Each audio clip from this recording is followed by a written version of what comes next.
Hi friends, கசப்பில்லாத பாவக்காய் செய்கிறது எப்படி அப்படின்னு இந்த வீடியோவில் நம்ம பார்க்கலாம். இதுக்கு வந்து மோஸ்ட்லி நம்மளுக்கு ஒரு 10 மினிட்ஸ் தான் ஆகும். இன்க்ரீடியன்ஸும் ரொம்ப கம்மி. கசப்புன்னு சாப்பிடாத இருந்தவங்களே இது வந்து பாவக்காய் கறியா அப்படிங்கிற அளவுக்கு கேட்பாங்க. ட்ரை பண்ணி பார்த்துட்டு சொல்லுங்கள். நம்ம வீடியோக்குள்ளே போகலாம். இப்போ நான் வந்து 3 தக்காளி, 3 கொஞ்சம் பெரிய சைஸ் தக்காளி அரிஞ்சிக்கிட்டேன். ஒரு 5, 6 பாவக்காய். இது வந்து நான் 3 பேர் சாப்பிட்ற அளவுக்கு நான் பாவக்காய் அரிஞ்சு வச்சுருக்கேன். வெங்காயம் 2. இப்போ நீங்கள் என்ன பண்ணுங்கள், நம்ம அரியறதுக்குள்ளார இந்த பாவக்காய் அரிஞ்சு வச்சுருக்கோம் இல்லையா, இதை வந்து தண்ணியில் போட்டுட்டு கொஞ்சம் நேரம் கொதிக்க விட்டு இந்த தண்ணியை வந்து வடிகட்டி வச்சுக்கோங்க. ஏன்னா ரொம்ப கசப்பாக இருக்குது அப்படின்னு நீங்கள் நினச்சிங்கன்னா இந்த மாதிரி பண்ணுங்கள். இந்த மாதிரி பண்ணால் ஓரளவு கசப்பு வந்து அதில் இறங்கிடும். டைரெக்டாகவும் நாங்கள் பண்ணலாம். நம்ம இந்த போடுற இன்க்ரீடியன்ட்ஸ்லாம் கசப்பை வந்து மாற்றிடும்.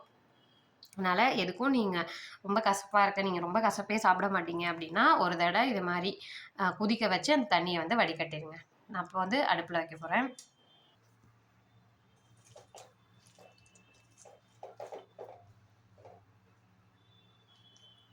இது வந்து இப்போ வந்து ஒரு கொதி வந்தோடனே இதை நம்ம வடிகட்டி ஒரு அலசி நம்ம வச்சுக்கலாம். அதுக்குள்ளே நம்ம காய்கறியெல்லாம் அரிஞ்சிட்டு வந்துடலாம். அது கொதிக்கிற நேரத்தில் இவ்வளோ புளி எடுத்து ஊற வச்சுக்கோங்க. நம்ம தக்காளி நிறையா போடுறதுனால புளி கொஞ்சம் கம்மியாக போட்டுக்கோங்க. தக்காளி நீங்கள் கொஞ்சமாக போட்டிங்கன்னா புளி கொஞ்சம் கூட போட்டுக்கோங்க. இது போதும் புளி, ஓகேவா? இது இப்போ வெந்துட்டுருக்கட்டும். இதுக்கு வந்து நம்ம கொஞ்சமாக, ரொம்ப போடாதீங்க உப்பு. ஏன்னா இது வேகிறப்பே கொஞ்சம் ஊறிக்கும்ல, அதனால் கொஞ்சமாக இதுக்கு நான் போட்டுக்கிறேன். இப்போதைக்கு கொஞ்சமாக போட்டுக்கோங்க. அதுக்கப்புறம் நம்ம தனியாக வந்து வதக்கிறதுலையும் பத்தலைன்னு பார்த்துக்கிட்டு கொஞ்சம் போட்டுக்கலாம். இப்போ வந்து நம்ம இது வெந்துட்டுருக்கட்டும். நம்ம அதுக்கு பக்கத்தில் வந்து வதக்க ஆரம்பிச்சிடலாம்.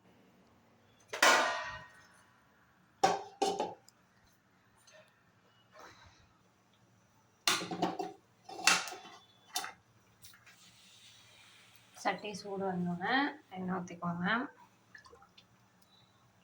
கொஞ்சம் கொஞ்சமாக எண்ணெய் ஊற்றணும். கொஞ்சம் எண்ணெய் இதுக்கும் கொஞ்சம் அதிகமாக தான் ஆகும். சட்டி சூடு வரட்டும். பக்கத்தில் இதுவும் கொதிச்சிட்ருக்கு. இது நல்லா கொதிக்கட்டும். கலர் சேஞ்ச் ஆகும். கலர் சேஞ்ச் ஆச்சுன்னா நம்மளுக்கு ஓரளவு வெந்த மாதிரி ஆகிடும். ஆக்சுவலி இப்படி தான் வேக வச்சு தான் போடணுன்னு கிடையாது. டேரெக்டாகவே அதில் போட்டு நாங்கள்லாம் பண்ணிவிடுவோம். ஸோ ரொம்ப கசப்பாக இருக்குதுன்னு நீங்கள் இது பண்ணிங்கன்னா இது ஒரு ஸ்டெப்பாகவும் ஆட் பண்ணிக்கோங்க. இன்னும் கொஞ்சம் கசப்பு குறையும். அதுமாரி நீட்டு பாவக்காவாக இருக்குல்ல, அது ரொம்ப கசக்குது. அதுவும் சென்னையில் நான் வாங்குறது பார்த்திங்கன்னா, நம்ம ஊரில் இருக்க பாவக்காவுக்கும் இங்கே இருக்க பாவக்காவுக்கும் நிறைய டிஃப்ரென்ஸ் தெரியுது. நீட்டு பாவக்காய் ரொம்ப கசக்குது. இந்த குட்டி பாவக்காய் ஓரளவு நார்மலாக இருக்குது. இதில் வந்து சட்டியில் வந்து நான் முதல்ல பூண்டு போட்டுக்கிறேன். பூண்டு வாசம் கொஞ்சம் வரும். பூண்டு போட்டோடனே அது ரொம்ப வதங்க வேண்டாம். அது வதங்கினா ஒரு மாதிரி ஆகிடுது. ஒரு வெங்காயம்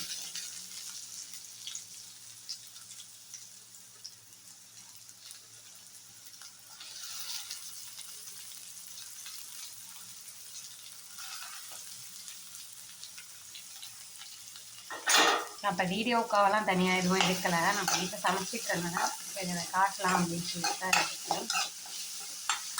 இதுக்கு வந்து பாவக்காவுக்கு வந்து நீங்கள் நல்ல மேட்சுன்னு பார்த்தீங்கன்னா பொரிச்ச குழம்பு, அதை வச்சு பொரிச்ச குழம்பு வச்சு சாப்பிட்டிங்கன்னா இன்னும் நல்லாயிருக்கும்.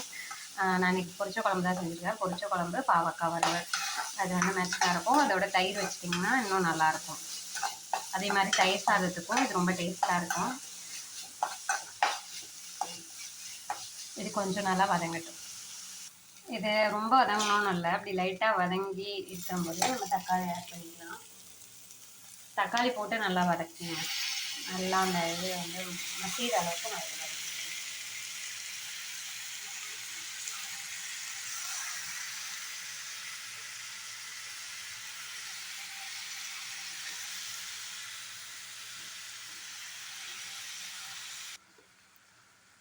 இப்போ இது ரெண்டுமே வதங்குறதுக்கு ஒரு 5 மினிட்ஸ் ஆகும். ஏன்னா இதுவும் நல்லா வதங்கட்டும், நம்மளுக்கு இதுவும் நல்லா வேகட்டும்.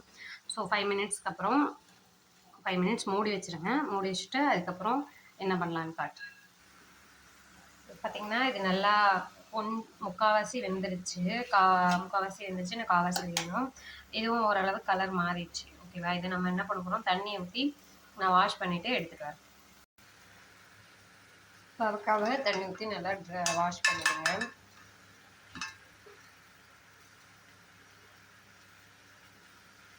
இப்போது இதுக்கு தேவையான நம்ம உப்பும் மிளகாத்தூளும் போட்டுக்கலாம். நான் வந்து தனி மிளகாத்தூள் தான் போடுறேன், வெறும் ப்ளைன் மிளகாத்தூள் மட்டும் போடுறேன். உங்கள் காரத்துக்கு ஏற்றாப்புல மிளகாத்தூள் போட்டுக்கோங்க. ப்ளைன் மிளகாத்தூளே போட்டாலே போதும். நான் இந்த ஸ்பூனில் 2 போடுவேன். பார்த்துட்டு இது கரெக்டாக தான் இருக்கும். 2 ஸ்பூன் நான் போட்டிருக்கேன். நம்ம ஆல்ரெடி பாவக்காயில் கொஞ்சம் போட்டிருக்கோம் உப்பு, ஓகேவா? அதனால் நான் வந்து கம்மியாக தான் இதில் போடுறேன். நான் டேஸ்ட் பார்த்துட்டு திருப்பி போட்டுக்குவேன். ஏன்னா எல்லோரும் சேர்த்து ரொம்ப இதாகிடும். கொஞ்சம் ரெண்டையும் மிக்ஸ் பண்ணிவிட்டு கொஞ்சம் நேரம் கழிச்சு செக் பண்ணால் உப்பு வந்து கரெக்டாக இருக்கும். இதை நல்லா மிக்ஸ் பண்ணிவிட்டு பாவக்காய் ஆட் பண்ணிக்கலாம்.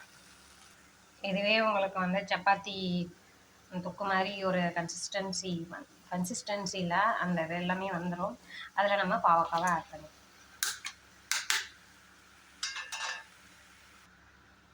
இப்போ வந்து இதை போட்டு நல்லா மிக்ஸ் பண்ணிக்கோங்க. மிக்ஸ் பண்ணிவிட்டு இது வந்து தனித்தனியாகவே நம்ம வேக வச்சிட்டோம் இல்லையா? இது வந்து ஒரு 3/4 ரெண்டும் வெந்திருக்கு. இதை வந்து இன்னும் கொஞ்சம் தண்ணி ஊற்றிக்கோங்க. ஏன்னா ரெண்டுமே மிக்ஸ் ஆகணும். அப்போ தான் வந்து அந்த காரம்லாம் அந்த கசப்பெல்லாம் கொஞ்சம் குறையும். கொஞ்சமாக தண்ணி ஊற்றிட்டு மூடி போட்டு மூடி வச்சுருங்க. அப்படி இல்லைன்னா நீங்கள் என்ன பண்ணுங்கன்னா, வெறும் தண்ணி ஊற்ற வேண்டாம். நம்ம ஆல்ரெடி தான் புளி ஊற வச்சுருக்கோம் இல்லையா? அதுலேயே கொஞ்சம் நான் நிறைய தண்ணி வச்சுருக்கேன்.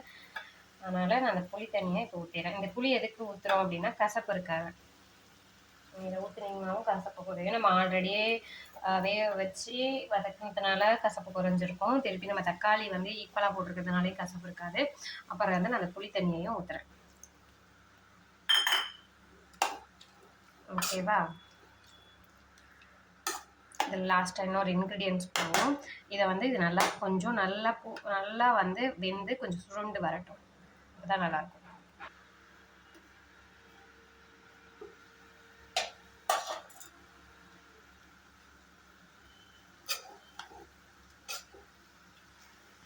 இது இப்போ கொஞ்சம் வெந்துட்டு இதை நம்ம வந்து ட்ரை ரோஸ்ட்டாக இப்படியே வச்சுக்கலாம் இருந்தாலும் நீங்கள் வச்சுக்கலாம். நம்ம அடுத்து கொஞ்சம் ட்ரை ரோஸ்ட்டாக எண்ணெயெல்லாம் ஊற்றி பண்ணுவோம். ஓகேவா? இதில் முக்கியமான ஒரு இன்க்ரீடியன்ட்ஸ் இதுவும் எல்லாருக்கும் தெரிஞ்சிருக்கும். கொஞ்சோண்டு ஒரு ஸ்பூன் நாட்டு சர்க்கரை போட்டுக்கோங்க.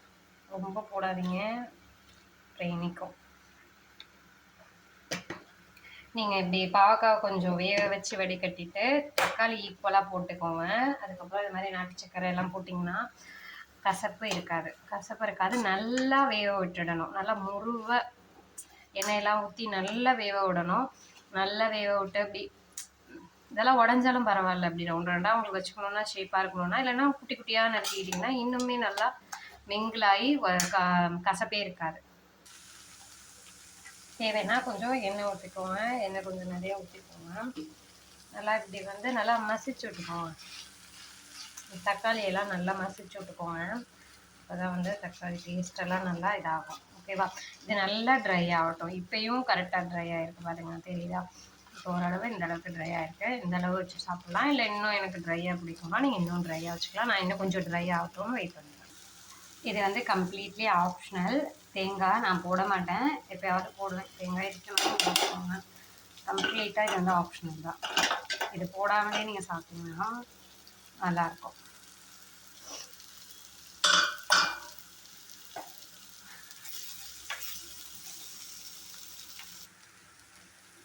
இப்போ நம்மளுக்கு பாவக்காய் கறி ரெடி ஆயிடுச்சு. நீங்களும் இது மாதிரி ட்ரை பண்ணி பாருங்கள். எப்படி இருக்குன்னு கமெண்ட்டில் வந்து சொல்லுங்கள். ரொம்ப கசக்காது, சாப்பிட்ற அளவு தான் இருக்கும். ஓகேவா? இதோட நான் வந்து பொரிச்ச குழம்பு வச்சுருக்கேன். இதுதான் நம்ம செஞ்ச பாவக்காய். இதோட நான் வந்து பொரிச்ச குழம்பு வச்சுருக்கேன். பொரிச்ச குழம்பு எப்படி வைக்கணும்னு நம்ம சேனலில் ஒரு வீடியோ போட்டிருக்கேன். இதுவும் ரொம்ப லேட் ஆகுது. ஒரு 5 மினிட்ஸ் 10 மினிட்ஸ்க்குள்ளே நீங்கள் வச்சிடலாம். ரொம்ப வந்து ஜாமானும் ரொம்ப தேவை கிடையாது. ஓகே ஃப்ரெண்ட்ஸ், இந்த வீடியோ உங்களுக்கு யூஸ்ஃபுல்லாக இருந்துச்சுன்னா சப்ஸ்கிரைப் பண்ணுங்கள். நம்ம சேனலுக்கு கமெண்ட் பண்ணுங்கள். தேங்க்யூ.